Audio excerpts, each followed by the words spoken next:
Alrighty, folks, before I start out, I want to give a shout out to that company right there, North Georgia Steel Company. We have got the biggest steel they've ever made, the 120 we call the Missouri Mule. We are going to get a 55 from them, and I'll tell you why. We are going to use the 120 just for stripping only, and then we're going to use the 55 for the spirit runs.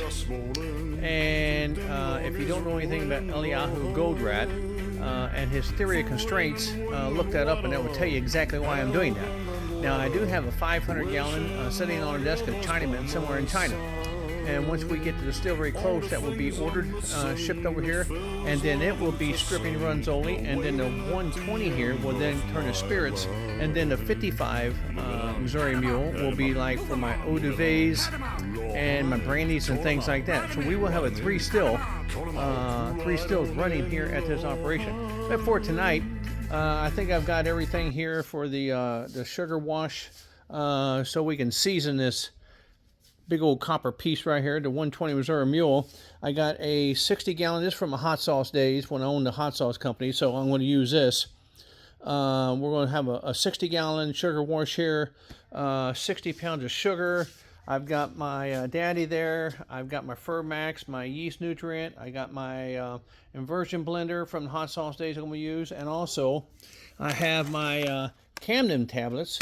Dechlorinate. I forgot to bring my pH meter. Where's my pH meter? Anywhere, it's around here somewhere. I'll have that because I need to bring this pH down to about 5. Our water here is about 7.25. It is city water, folks. I've checked it and everything, and we are like Kentucky.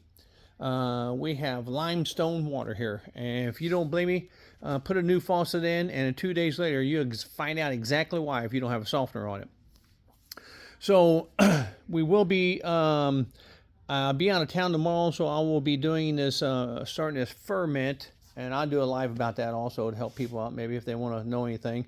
I also have from a hot sauce days, I'm using this. I don't like buying anything. I do have a gallon of phosphoric acid in my Amazon cart, but I don't want to buy it yet. I do have a ascorbic acid right there, which is the same thing, only different than citric acid to lower the pH of the water to about 5. So we will be doing this sugar wash, and by, I'd say midweek, there it is right there. Folks, if you don't have one of these, you don't know what you're missing out on. I had one of these hot sauce days. I bought this one here just for the distillery. This little pocket pH meter right here tells you the temp. It tells you the temp and the pH, and also it's Bluetooth to an app. That way you can write your mash bill in there and your daily, whatever you want to check, your temperatures or anything you want to know, you can leave it right in the app. You don't have to have no paperwork. So there's everything right there to start and finish the sugar wash, which we will be doing so we can season that 120 Missouri Mule from North Georgia Steel Company and make it come out just like, if you know anything from the South, folks, you know what an iron skillet is. And if you take that thing raw, and it'll stick. Everything is sticking in a damn iron skillet. It will. You have to season that bad boy.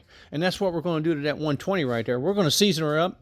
And then after that, folks, we will be doing our first batch. It's under trademark review right now. Ozark Rita is already trademarked. Backwoods Dew.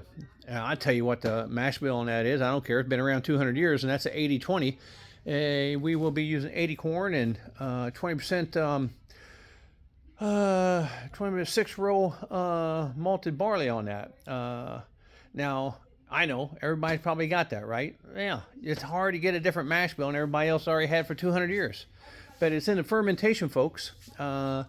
It's all about your fermentation, and it's all about your cuts. And if both of them were screwed up, well, you're just going to be fucked. That's all there is to it. You're going to have some shitty shit. That's all I can say. So this will be the one and only few times that we will be using USC sugar in our premises, because we want to taste the character of the grains.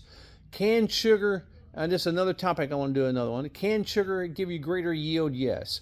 But I'm not even going to use amylase on this, because I'm going to let the malted barley do the work, the heavy lifting to get that starches out of that corn. And you say, well, we want to see that. Well, you're going to see it here at Ozark Mountains Distillery Company. That's one damn thing you're going to be sure of. Because once I start cranking that stuff out, folks, that is the base spirit for our Ozark Rita line, which is our margarita. You got to call it what the ATF wants, a TTB, margarita style cocktail. They got to have all that wording on there, all the damn shit you got to do to start a distillery. A lot of red tape, but just hang in there with us, folks. We are building this distillery here in Leadington, Missouri. The only distillery, folks, the only in the St. Francis Mountains of the Ozarks. There's 4 different regions of the Ozarks. If you don't know what those are, we're going to go into that later for a little educational purposes. But the San Francois, as the French, that's what it's for, founded this place around 1600. So they found these damn granite boulders around here, and that's what they named it.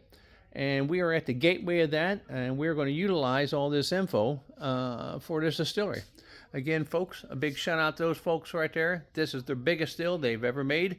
They do have them on their website now. You should have picked that one up for the price that they have on there today, folks. You could have saved you some money, but guess what? I snatched that bitch up.